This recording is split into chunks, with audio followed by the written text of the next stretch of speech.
Sênio nos conduzirá na exposição do Evangelho nesta noite.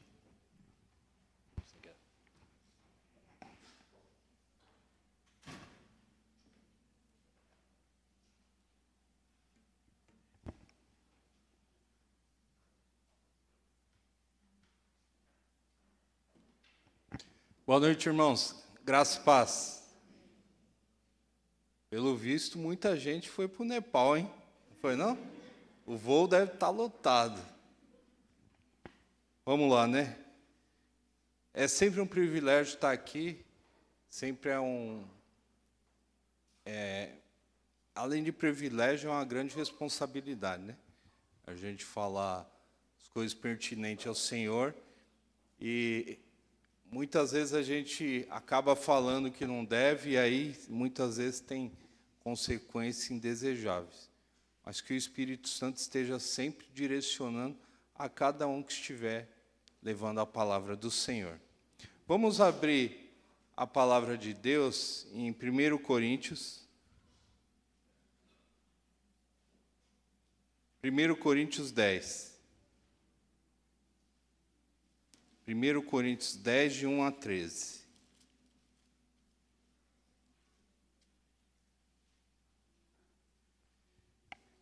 Primeiro Coríntios 10, de 1 a 13, diz o seguinte. Todo mundo abriu? Tem que perguntar, senão... viu, Jorge? Tem a Cláudia aí que fica atento com o que você fala, a Eliane também. Ó.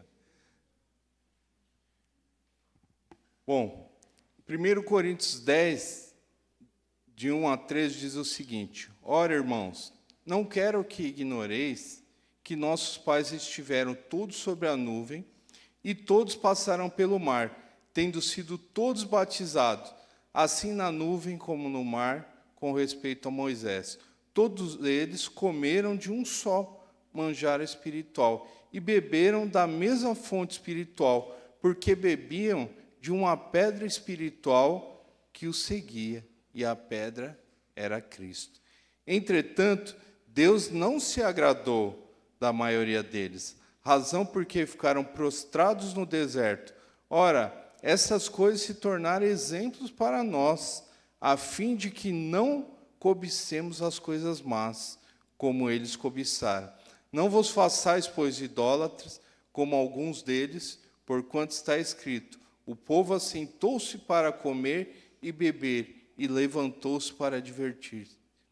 E não pratiquemos imoralidade, como algum deles fizeram, e caíram, num só dia, 23.000. Não ponhamos o Senhor à prova, como algum deles já fizeram, e pereceram pelas mordeduras da serpente. Nem murmureis, como alguns deles murmuraram, e foram destruídos pelo exterminador. Essas coisas sobrevieram como exemplos e foram escritas para a advertência nossa, de nós outros, sobre quem os fins dos séculos têm chegado. Aquele, pois, que pensa estar em pé, veja que não caia. Não vos sobreveio tentação que não fosse humana, mas Deus é fiel, e não permitirá que sejais tentados além das vossas forças. Pelo contrário, juntamente com a tentação, vos proverá o livramento, de sorte que o possais suportar. Vamos orar ao Senhor? Pai amado, louvado seja o seu santo nome, ó Pai. Muito obrigado pela sua palavra, Deus, porque desde já ela já nos ensina, já nos dá, ó Pai Santo, direcionamentos e nos fortalece, ó Pai. Pai, te pedimos, ó Deus, que o teu Espírito possa mover, ó Pai Santo, as nossas vidas de tal forma que coração e mente esteja receptível à sua palavra, ó Pai. Dá-nos, ó Pai Santo, entendimento que só pode vir de Ti. Sabemos, Senhor, que muitas coisas são difíceis, ó Pai Santo, difíceis de entender, ó Pai Santo, mediante o contexto histórico, ó Pai. Mas pedimos que no nome de Jesus, ó Pai, nos dá, Senhor, entendimento e esclarece, Senhor, para que o seu povo conheça a Tua lei, ande nos Teus caminhos, ó Pai, seja cada dia mais santificados, Senhor. Santificados pela Tua palavra, santificados, ó Pai, pelo poder do Teu Espírito. É o que eu te peço, no nome de Jesus. Amém, Senhor. Irmão, sabe quando a gente assiste um filme várias vezes? E às vezes a gente assiste, que a gente gosta, né? E daí, de repente, aquele filme já começa a dar nos nervos, né? Daí você não suporta mais, né? Daí você começa a ver, por exemplo, todos os dias, passa 5 vezes por dia John Wick. Vocês já perceberam? E aí você assiste no começo, tal, é legal, e depois você vai assistindo, vai enjoando.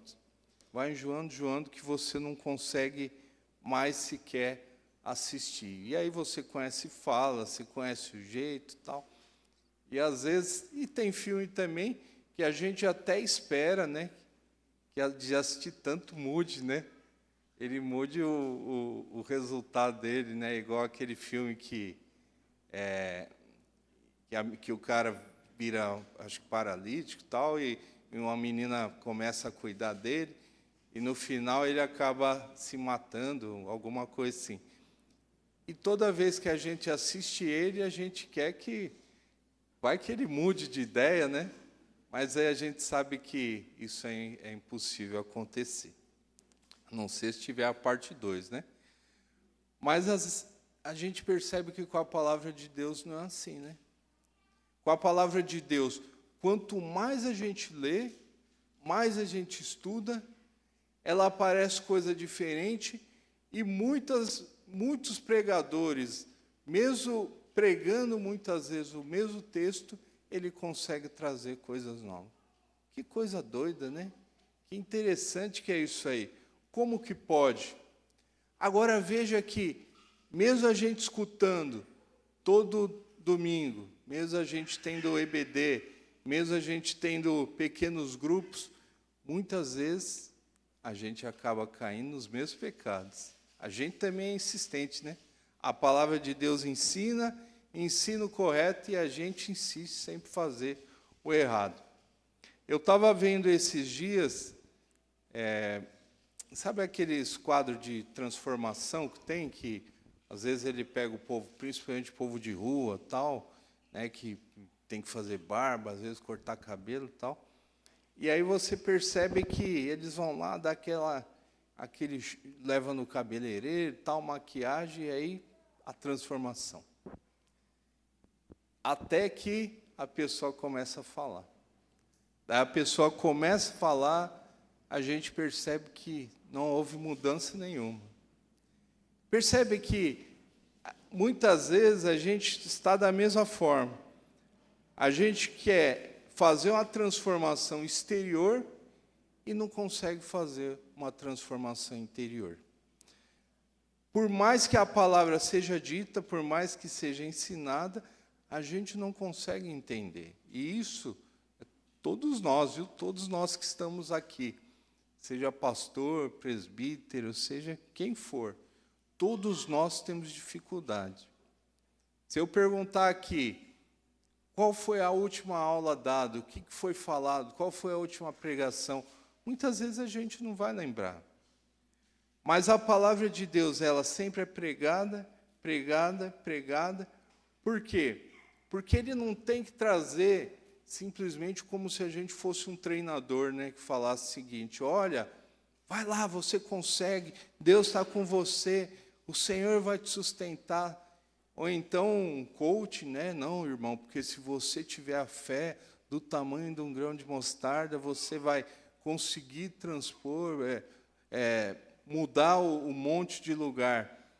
A palavra de Deus, ela quer gerar, acima de tudo, transformação nas nossas vidas. Cristo morreu na cruz, e hoje a gente comemorando isso, ele morreu na cruz para que haja transformação. Não é transformação no nosso bolso, né, que eu consiga um emprego dos sonhos, um marido dos sonhos, seja lá a casa própria. Não é isso. O evangelho ele tem que ser pregado, e tem que ser pregado por gente boa e gente ruim também, né? Como a gente que está aqui na frente. Muitas vezes a gente prega, mas tem que ser o quê? Fiel à palavra de Deus. Por quê? Porque a fidelidade na palavra de Deus, ela vai gerando transformação nos nossos corações.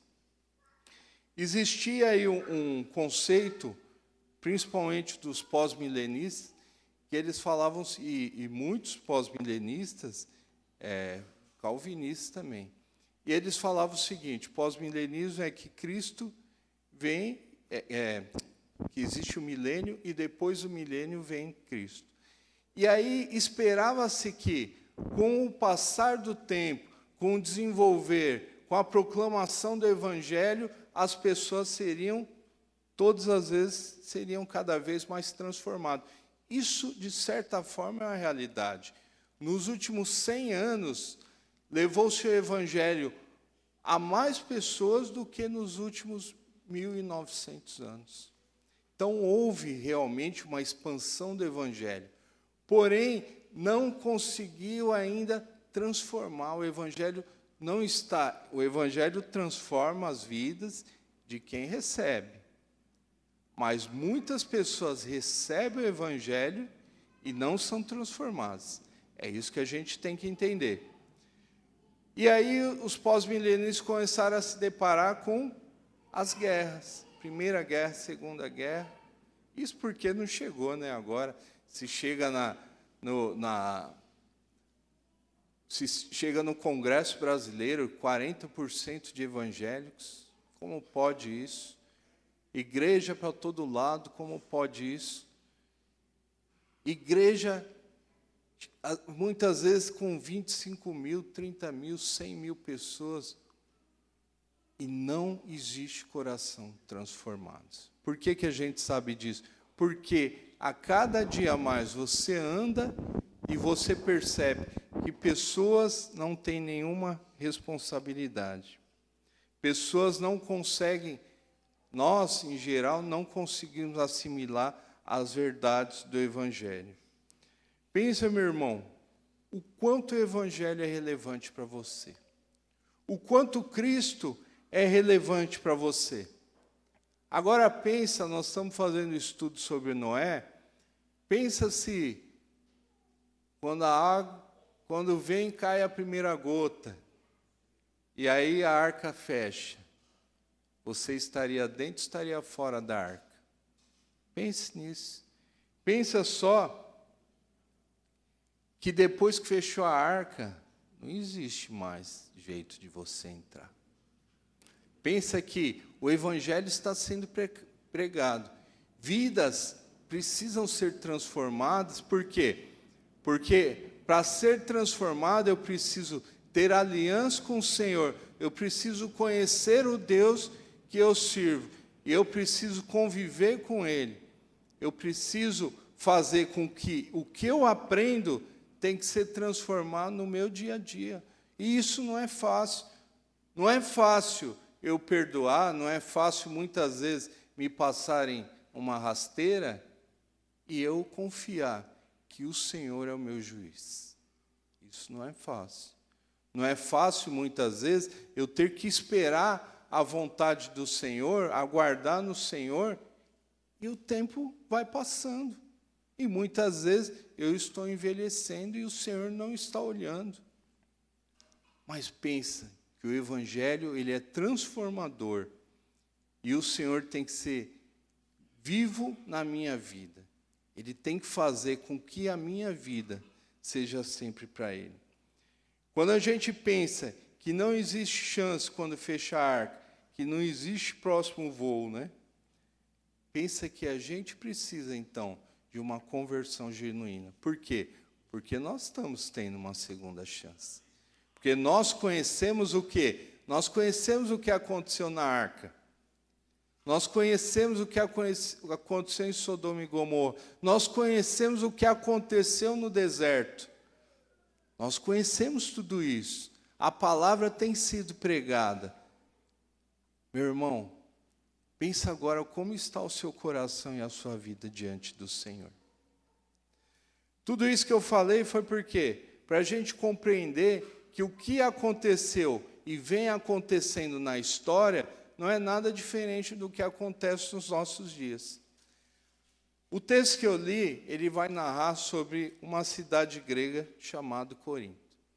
Essa cidade, por ser grega, logicamente, né, grego-romano, ela tinha o quê? Ela tinha uma cultura grego-romana. Ela era uma cidade portuária. Por quê? Porque, além do porto, existia o quê? Um comércio muito grande. Só que lembra, quando a gente vê as histórias gregas, a gente tem que levar em consideração que existia uma idolatria muito grande. Existia 2 templos grandes lá, que era para Afrodite, deus do amor, e o templo de Apolo, que é o deus do canto, da beleza masculina, poesia. Uma cidade portuária, nem precisa falar que é forrada de imoralidades sexuais, problemas relacionados. E o povo também, existia um lema do povo, né, um dito popular, que ele falava que todas as coisas me são lícitas, mas nem todos me convêm. E às vezes a gente cita isso. Só que o contexto que ele estava falando é o seguinte: Paulo estava falando, isso aí, gente, é um dito popular, não é assim que vocês falam, todas as coisas me são lícitas. Só que ele fala para a igreja, todas as coisas não são lícitas para o crente, não. Não é isso, não. Vocês estão vivendo errado. E aí pensa, os problemas que existiam lá, imoralidade sexual, comida sacrificada a ídolos, flertavam com a idolatria, porque crentes iam lá para o culto lá, que tinha a esses deuses que a gente citou aqui. A igreja não vivia o que acreditava, não vivia a ótica do evangelho, não acreditavam na ressurreição, muito pelo contrário, eles achavam que a ressurreição era ridícula. E existiam as divisões, né? Quando Paulo falava, olha, vocês falam que uns são de Pedro, outro de Paulo, outro de Apolo. Só que o que Paulo ensinava com tudo isso? Paulo falava assim, olha, vocês estão dentro de um contexto grego, mas vocês não pertencem a isso aí. Vocês são cidadãos, você é um cidadão da onde? Um cidadão dos céus. Você pertence ao reino do Senhor Jesus Cristo. E lá, tudo isso aí que vocês estão flertando, não pode. Não pode por quê? Não é questão de ser legalismo. Acontece que você tem aliança com o Deus Santo. E aí, como você tem aliança com o Deus Santo, a sua vida tem que projetar o que você acredita. Então, Paulo vai ensinar sobre o corpo, que pertencemos ao corpo de Cristo. E ele fala, olha, se não houver ressurreição, a nossa fé é vazia, tudo isso é morto. Portanto, a nossa crença está que o Senhor morreu e ressuscitou. E o Evangelho não é anúncio de conceitos morais, ele é um anúncio do quê? De uma transformação de vida, que gera aliança com o Senhor. E o texto ele se divide em 3 partes. A primeira parte, Paulo vai narrar de uma forma indicativa. Paulo, por ser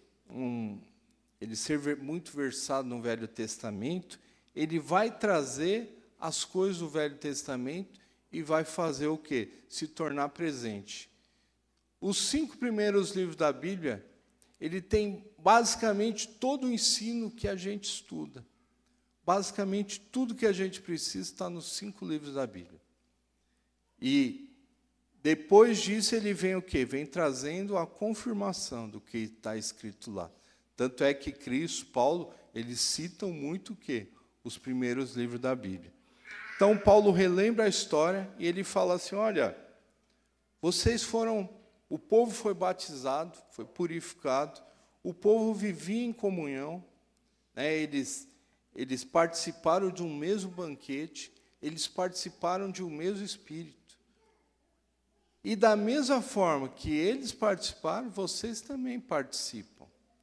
Da mesma forma que a igreja de Corinto, da mesma forma que o povo no deserto, a primeira igreja presbiteriana também participa. Nós temos os batismos, somos batizados, a maioria, participamos do corpo de Cristo. cremos nessa realidade, porém, muitas vezes nós estamos fora do que o Senhor tem dito que a gente deveria fazer. Por que a gente sabe disso? Porque Paulo vai falar, olha, e Deus não se agradou da maioria do povo no deserto. Por que não se agradou? Porque embora eles convivessem com tudo isso, embora eles tivessem visto todas as coisas, embora eles tivessem participado de um mesmo banquete, visto sinais, maravilhas, milagres, eles não agiam como um Deus todo-poderoso que estavam com eles. Segundo ponto que ele vai falar o seguinte, olha, se vocês são participantes da mesa do Senhor, se vocês conhecem o que o Senhor falou, se vocês conhecem a lei do Senhor, sabem que o Senhor é santo, portanto, vocês não devem cobiçar as coisas más. E o povo cobiçava, quando ele vai trazer o ensino do deserto, ele vai falar, olha, o povo queria voltar do deserto, queria voltar para onde? Para práticas da vida do deserto. Por quê? Porque no deserto ele era escravo, mas ele tinha lá as cebolas, tinha as comidas dele, né, tinha aquela vida que ele já estava acostumado. Quando o Senhor oferece nova vida, as pessoas muitas vezes não compreendem. A igreja de Corinto não compreendeu, portanto, eles também cobiçavam coisas erradas. Por quê? Lembre-se que eles estavam num contexto de idolatria. Eles tinham que deixar algumas práticas, assim como eu e você. A partir do momento que nós estamos servindo ao Senhor, não são todas as coisas listas para a nossa vida. E aí ele fala, não vos façais idólatras. Por quê? Porque o povo do deserto fez o bezerro de ouro. E o povo de Corinto, eles faziam o quê? Eles frequentavam muitas vezes cultos idólatras. Pensa o que é isso, meu irmão. Pensa só que assim como existe essa idolatria, no meio e no seu coração, existe muita idolatria. Por quê? Pense em quantas vezes a gente está pautando a nossa vida no que a gente tem, no que a gente pensa, no que a gente faz. Aonde está o seu coração? Pensa só no que você deposita a sua confiança, que muitas vezes toma o lugar do Senhor. E ele continua e fala, não pratiqueis a imoralidade. Por quê? Porque o povo no deserto se prostituiu com mulheres moabitas. E o povo de Coríntios ia lá nos cultos aos ídolos e participava do quê? Da prostituição cultual, né? Existiam as prostitutas que adoravam ao Deus delas, tendo relações com sacerdotes e por aí vai. Pensa só, isso aí não é coisa de gente. Paulo está falando de gente que é da igreja. E nós temos que ficar, e ele ainda fala aqui, e a Bíblia ela é passado, presente e futuro. Ele está falando no passado e está falando no presente. E está falando também no futuro dele, que é o presente nosso. Ele está falando, ó, essas coisas foram escritas para que vocês entendam. E aí depois ele fala, não coloqueis Deus à prova, como o povo reclamou do maná. Falou, como o irmão acabou de ler em Números. Falou, esse pão vil que desce todo dia, pensa quanto isso enjoa. Pensa só também o quanto você é insatisfeito com a vida que o Senhor te deu. Será que o Senhor não está nos ensinando, não está querendo que a gente seja transformado? E ele termina e fala, não murmureis, como foi a provocação, da onde? No deserto, das águas de Massá e Meribá. E aqui entra na rocha, que ele fala aqui, olha, a rocha, todos tiveram e beberam da mesma fonte espiritual, porque bebiam de uma pedra espiritual que os seguia. Essa pedra espiritual, ele mesmo fala que é quem? Que é o Cristo.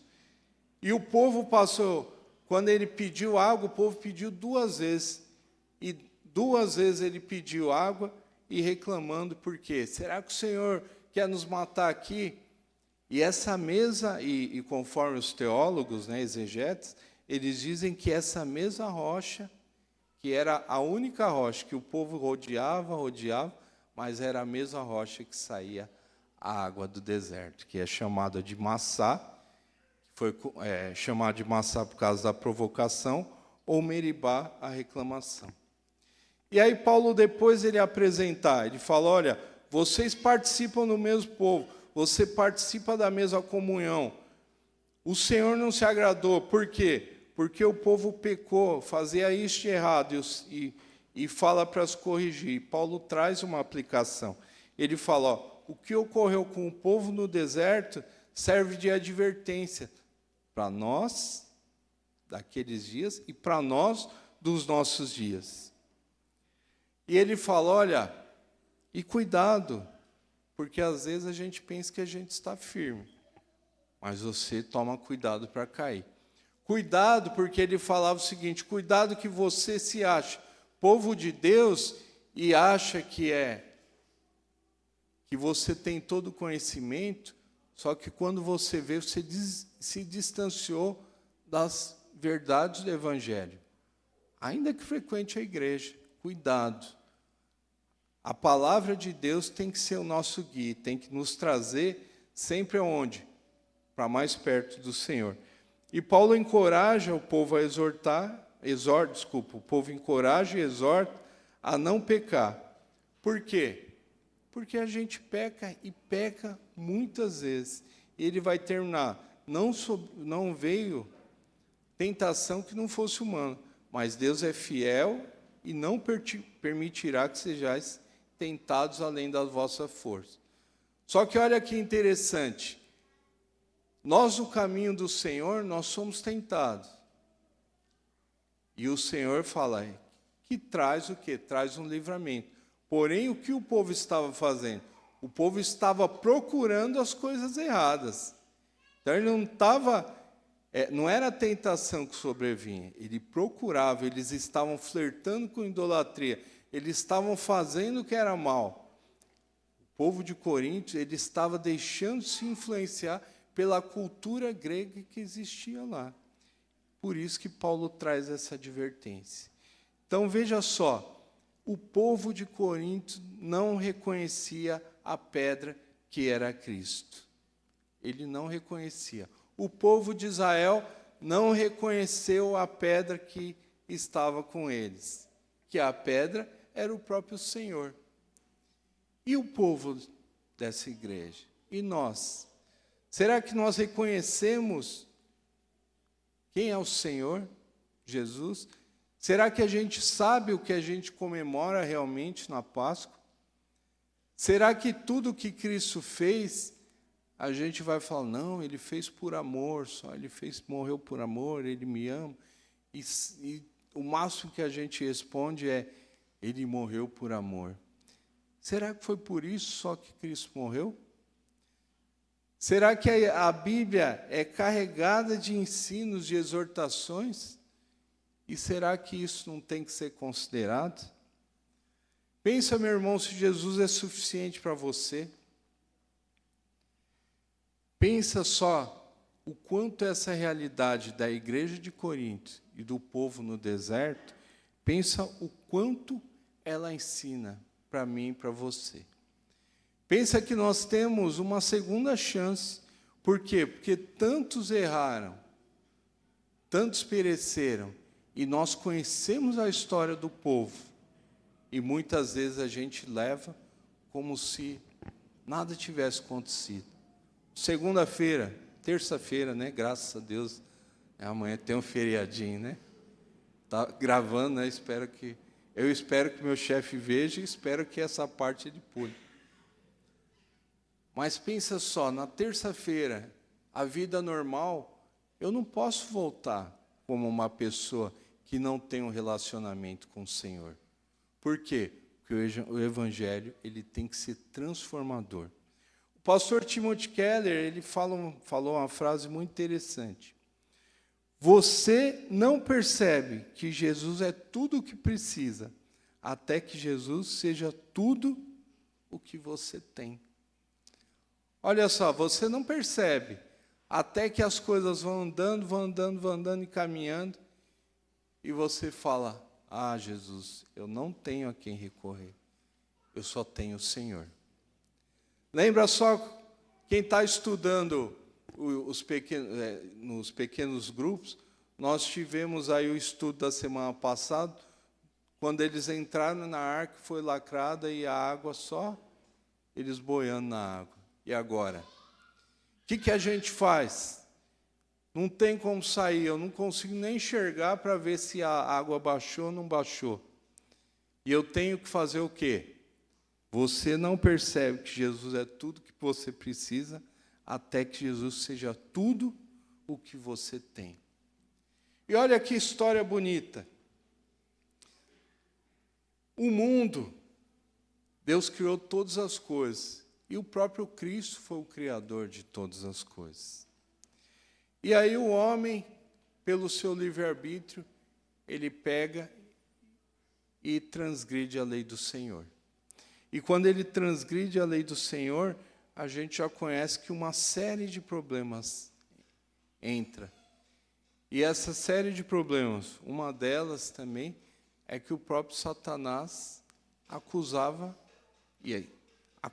o povo do Senhor, dizendo o seguinte, olha, o contrato feito foi o seguinte, que o homem morreu, o homem pecou, ele tem que morrer. Cabe a ele a morte. E agora, como se existe aí um problema jurídico, como que ele vai ser solucionado? O próprio contrato fala, pelo sangue. Sangue de quem? Porque o sangue dos homens, ele vai nascer impuro. Todo homem e uma mulher, ele vai gerar uma outra vida, e essa vida vai ser impura. Era necessário que se pagasse um preço, por quê? Por causa do tamanho da ofensa que foi feita. Foi feita uma ofensa contra quem? Contra o Senhor dos Senhores, contra o Senhor Supremo.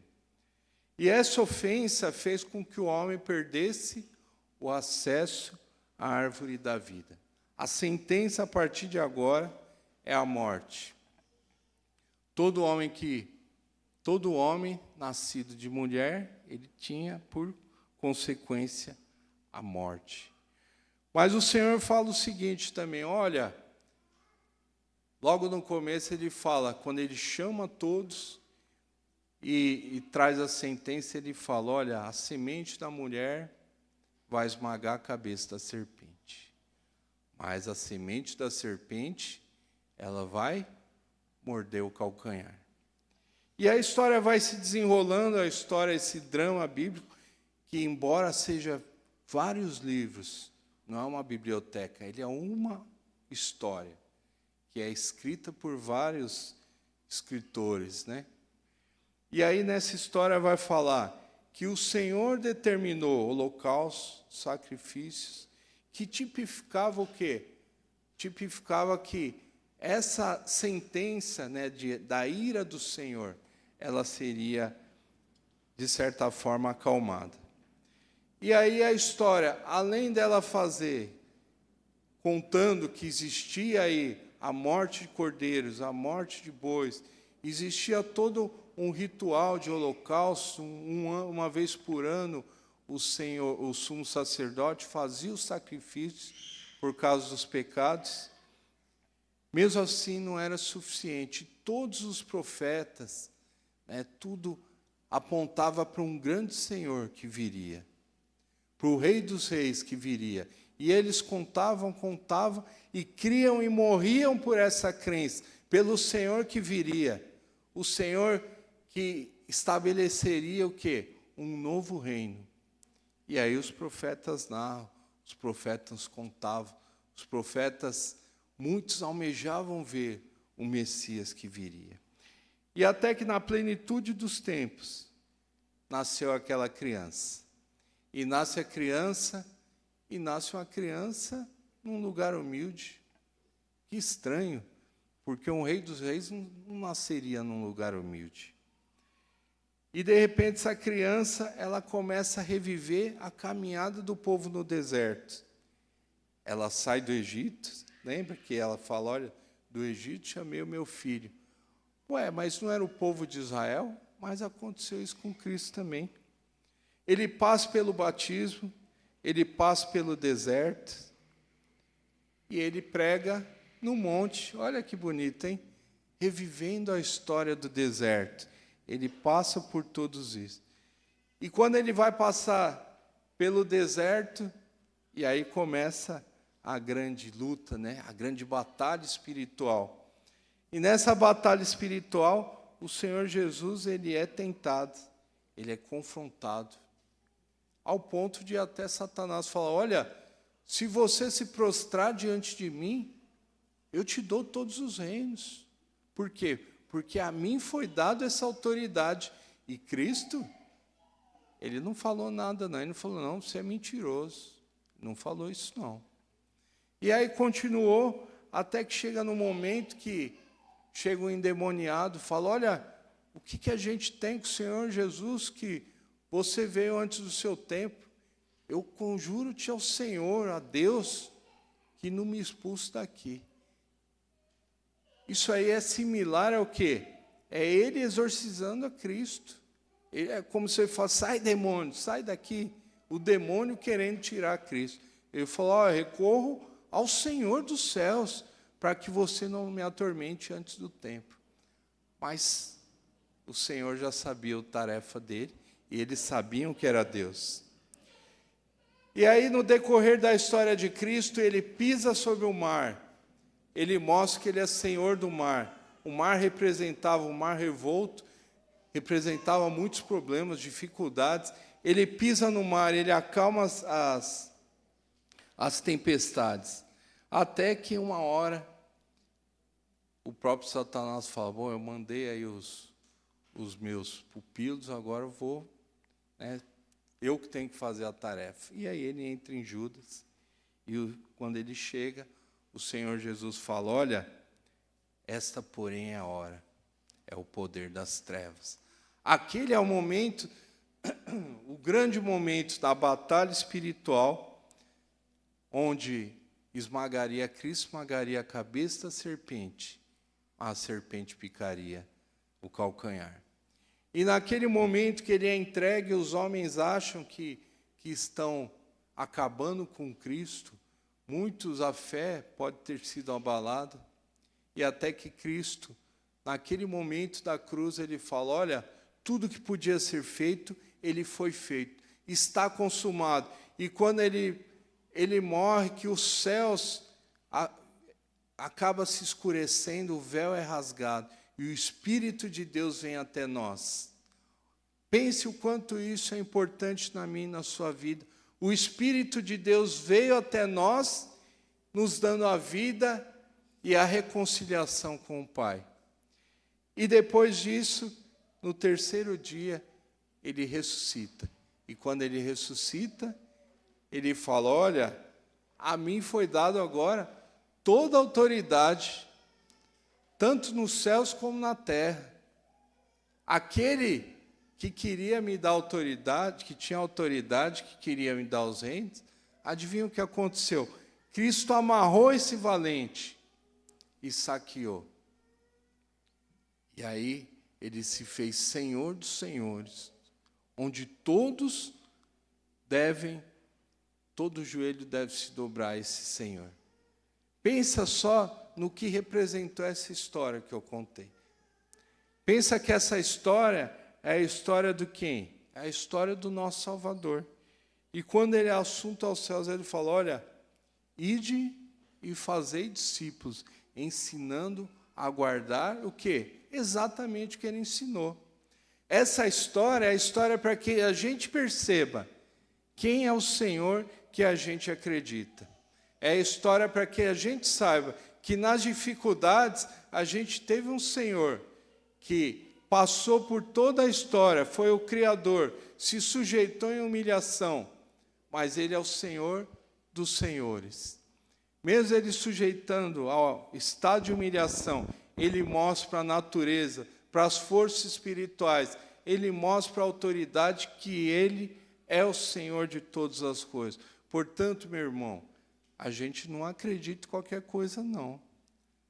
A nossa fé, ela é uma fé racional, e é uma fé que fortalece o meu e o seu coração. Sabe por quê? Porque assim que a arca fechar, nós estaremos com o Senhor. Assim que seus olhos fechar, você estará com o Senhor. E aí, por causa dessa história de Cristo, em Apocalipse vai falar assim, olha, bem-aventurados aqueles que lavam as suas vestiduras no sangue do Cordeiro, para que lhe assista o direito à árvore da vida e entre nas cidades pela porta. Olha só que linda essa mensagem. Essa mensagem é a mensagem que no Gênesis a gente perde o acesso à árvore da vida. No Apocalipse ele fala, ó, por causa do sangue do Cordeiro, aquele que morreu na cruz, que a gente festejou hoje cedo aqui. Por causa dele que nós temos acesso à árvore da vida. E isso é o motivo para que nós possamos vibrar dia e noite.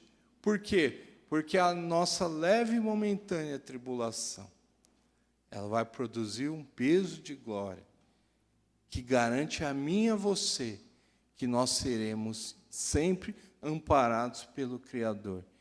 E que num fechar dos olhos aqui, nós estaremos com o Senhor. E é nisso que nós cremos, é o que Paulo fala. Ele fala, a esperança de vocês não é a esperança do mundo. Por isso, irmão, nós precisamos entender que Cristo está nos transformando. Transformando porque nós temos que parecer com o Senhor Jesus a todo dia. O Evangelho ele tem que ser um Evangelho transformador. E para que ele seja transformador, ele tem que fazer parte da minha e da sua vida. E o fazer parte é eu participar de tudo o que ele quer que eu participe. É comunhão, é aliança com o Senhor. É vida em oração, é vida de entendimento da palavra de Deus. É vida em comunhão com o corpo de Cristo. Vivemos por Ele, para Ele. Nós sabemos que somos dele. Nós sabemos que temos que viver a ótica do Senhor, do Evangelho do Senhor, e viver na certeza, na esperança da vida eterna. Olha que bonito. 1 Coríntios 15, de 20 a 28. 1 Coríntios 15, de 20 a 28, fala assim, ó. Mas, de fato, Cristo ressuscitou dentre os mortos, sendo ele as primícias do que dorme. Visto que a morte veio por um homem, também por um homem veio a ressurreição dos mortos. Porque, assim como em Adão todos morrem, assim todos serão vivificados em Cristo. Cada um, porém, por sua própria ordem, Cristo as primícias, depois os que são de Cristo na sua vida. Então virá o fim, quando ele entregar o reino de Deus ao Pai, quando houver destruído todo o principado, bem como toda a potestade e poder, porque convém que ele reine até que haja posto todos os inimigos debaixo dos pés. O último inimigo a ser destruído é a morte, porque todas as coisas sujeitou debaixo dos pés. E quando diz que todas as coisas lhe estão sujeitas, certamente exclui aquele que tudo lhe subordinou. Quando, porém, todas as coisas lhe estiverem sujeitas, então o próprio Filho também sujeitará aquele que todas as coisas lhe sujeitou, para que Deus seja tudo em todos. Olha só, a conclusão da história que eu acabei de contar. Cristo vem e vai nos comissionar e de fazer discípulos, ensinando todas as coisas, pregando a transformação, pregando a regeneração, pregando a salvação do Senhor. até que todas as coisas estarão sujeitas a Ele. E Ele vai fazer o quê? Fala que está aqui, Pai. O reino que o Senhor deu está aqui. A partir de agora, todos os que o Senhor me deu será uma nova criação. O mundo será uma nova criação, onde Deus será tudo em todos. Olha que bonito. Pensa no que eu e você estamos escutando. Pensa o que é a nossa fé. E pensa o quanto a gente negligencia essa obra que o Senhor fez. Em Hebreus vai falar sobre isso. Ele vai falar, olha, toma cuidado, porque Cristo não morre duas vezes. Cristo morreu uma vez só. E quando a gente trata com desprezo o que Ele fez, não existe salvação. Por quê? Porque você simplesmente desprezou. Ele não está falando de um filho pródigo que pode voltar a casa. Ele está falando, olha, cuidado com o que você fala. Por quê? Porque a obra de Cristo, ela foi de graça para você, mas não saiu barato, não. Pensa só, que Ele se fez homem, se humilhou, morreu por mim e por você, transformou todas as coisas e nos garantiu o quê? A salvação e a vida eterna. Pense, irmão, que a gente possa refletir nessas palavras e compreender exatamente quando a gente fala que Cristo morreu e ressuscitou. Que a Páscoa para a gente é um dia de festa. Por quê? Porque o nosso Senhor nos deu um presente que a gente jamais poderia pagar. Somente o próprio Deus poderia pagar essa conta de alguém que fez tamanha perversidade contra o próprio Deus. E Ele falou, eu vou pagar essa conta. E foi isso que Ele fez. E quando Ele paga a conta, Ele nos garante o quê?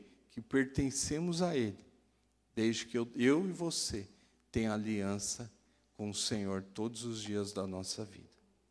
Que o Senhor possa transformar os nossos corações, de tal forma que a gente entenda o que significa o sacrifício dele, que a gente não haja com desprezo, e muitas vezes, arrazoando, sobre o sacrifício dele, mas que a gente compreenda que eu e você precisamos ser todos os dias convertidos pelo poder do Senhor.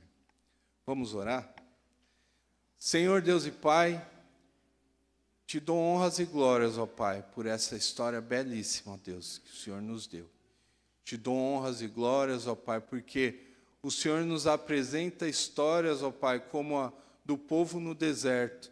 E o Senhor nos conta histórias mais recentes, como o povo de Corinto, ó Pai. E o Senhor mostra que hoje somos tão pecadores, ó Pai, quanto esses povos, ó Pai. E precisamos do poder transformador do Cristo que morreu e ressuscitou. Precisamos, ó Pai Santo, que o Teu Espírito faça, Senhor, aqueça os nossos corações, para que possamos ser convertidos. No nome de Jesus, Senhor. Possamos ser convertidos, ó Pai Santo, pelo poder do Teu Espírito. E que possamos ter a aliança viva e verdadeira com o Cordeiro. Transforma os nossos corações e mente, ó Pai, e mostra-nos a cada dia o quanto precisamos do Senhor Jesus. É o que eu te peço, Senhor, no nome de Jesus, ó Deus. Amém, Senhor.